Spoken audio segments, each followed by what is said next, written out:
I almost didn't make a video this week because I've been playing Tunic and it is too damn good. I can't get enough. But hey, we have Game Pass on Steam Deck, new verified games, and we find out what the heck the 15 FPS limiter is good for. Let's get into it.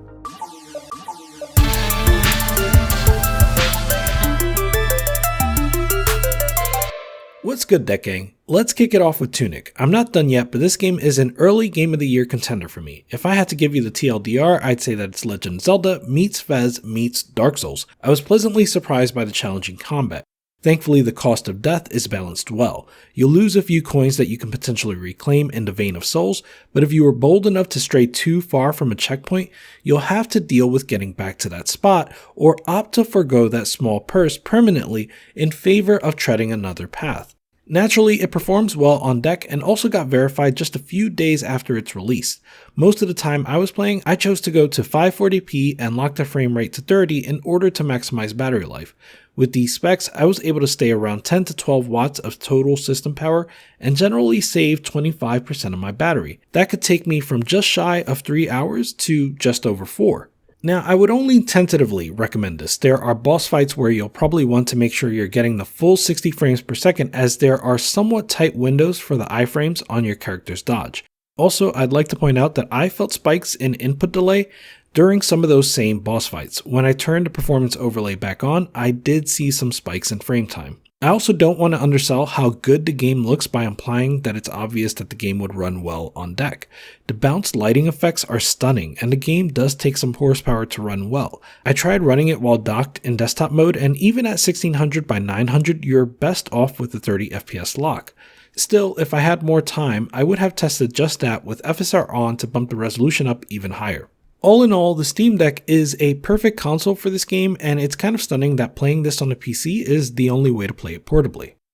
Unless you count Game Pass. Tunic is also in cloud streaming via Xbox Game Pass, which brings us to the next topic. Valve and Microsoft worked together to get xCloud working on the Steam Deck.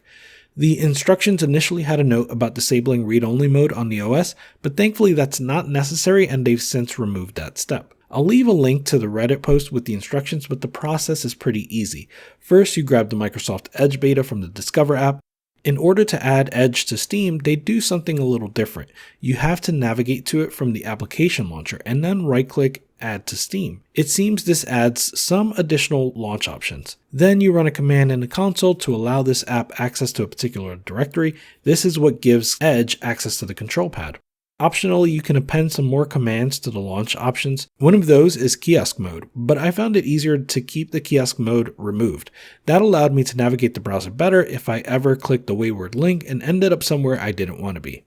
I played a few games on Game Pass and overall it felt much more responsive than I expected. I'll continue to prefer native. After all, I decided to buy Tunic rather than play it on xCloud, but the option is awesome to have, and if you're new, you'll be able to try it out for $1.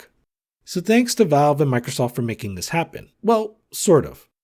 The truth is that while Microsoft may have made some changes on the server side of xCloud, this announcement is due in large part to the Microsoft Edge Flatpak, which is actually not maintained by Microsoft, but instead is maintained by a very active free and open source contributor who goes by the name of the Evil Skeleton. Skelly, as they're also known, wrote a blog post about not being credited.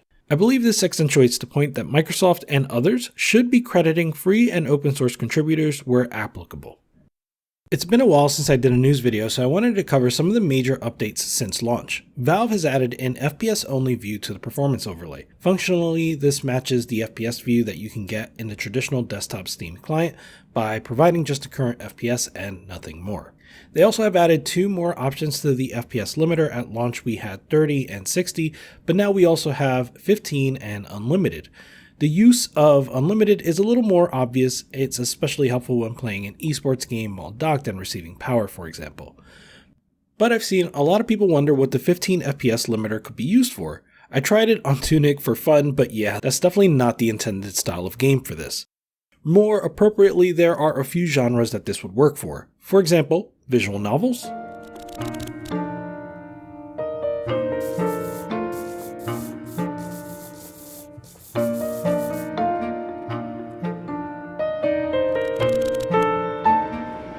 logic puzzlers,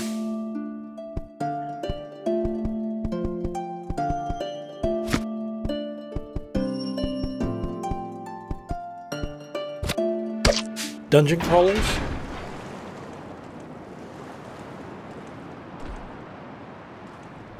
turn-based strategy,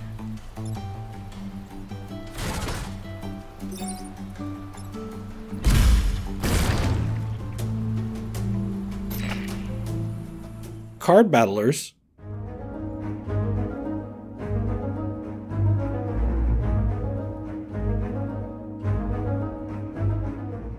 and traditional roguelikes.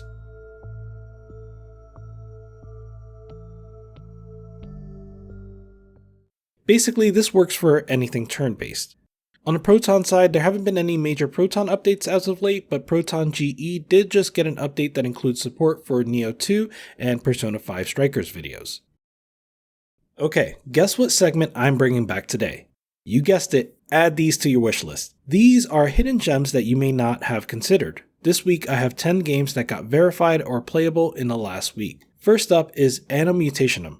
Like Tunic, it just got a release this month and was verified shortly thereafter. I played the demo of this and it really gave me Fear Effect vibes, which pleased me greatly. User reviews seem to be soured a bit on the mid to late game, but this game still seems worth a look. Anyway, as long as the girl has awakened, no one can stop our plan. The King of Fighters 15 got a playable rating because it does require manually invoking the on-screen keyboard. That's not bad, and this fighter is getting a lot of praise for its versatility and the ability for player expression. Systems deliver a new level of speed and excitement! Shatter Strike defends against and counters enemy.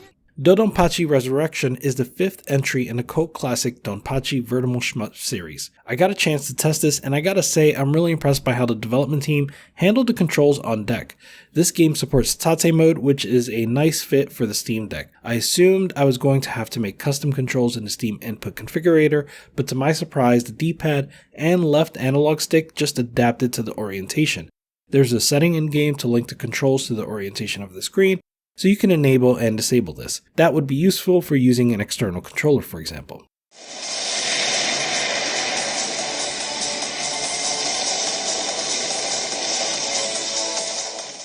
Described by its creator as Journey meets Persona, Haven is an RPG adventure with a beautifully told story of a romance between two lovers on a fairly desolate planet.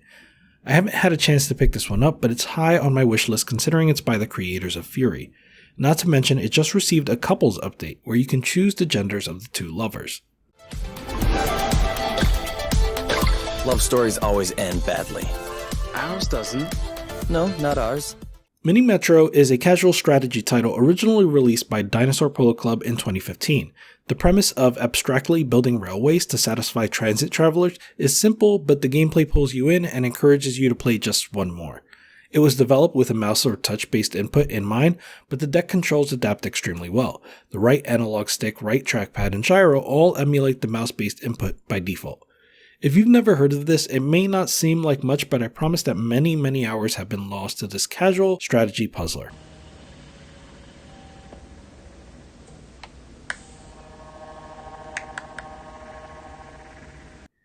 .2D and Top D is a hybrid of overhead Sokoban and side-scrolling platformer. The game has you switching between members of the titular pair to swap perspectives in order to get both to the exit.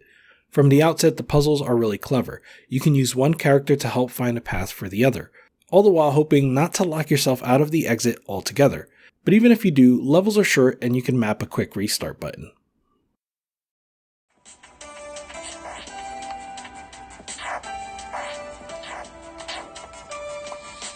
Reventure is a parody of the Legend of Zelda series, and specifically, it has the side-scrolling perspective of Zelda 2: The Adventure of Link. The goal in this game is to find all of the unique ways to lose. This means you'll have to solve puzzles that help you progress further, just so that you can lose later in your run in an area that you've never explored before. I think this is a really clever mechanic, and Reventure explores it quite well.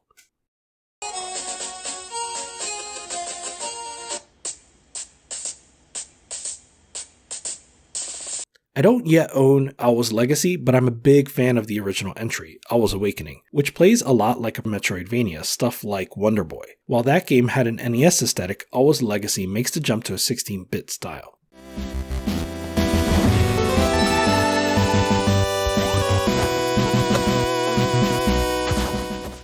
I love when game developers all seem to have similar ideas at similar times. Alba, a wildlife adventure, is one of the few recent photography games that seem at least partially inspired by Pokemon Snap. If you like short but novel adventures like A Short Hike, you should snap this up.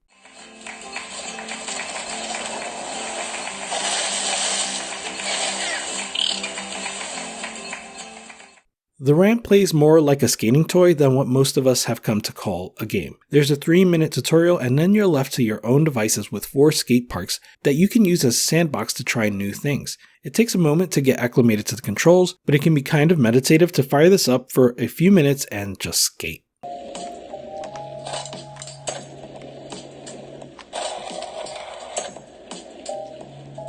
So that's going to do it for this week's Steam Deck news. I want to shout out my patrons who are awesome and help me make these videos. If you're interested in supporting me, consider heading over to my Patreon page. And until next time, Deck Gang out. Goodbye!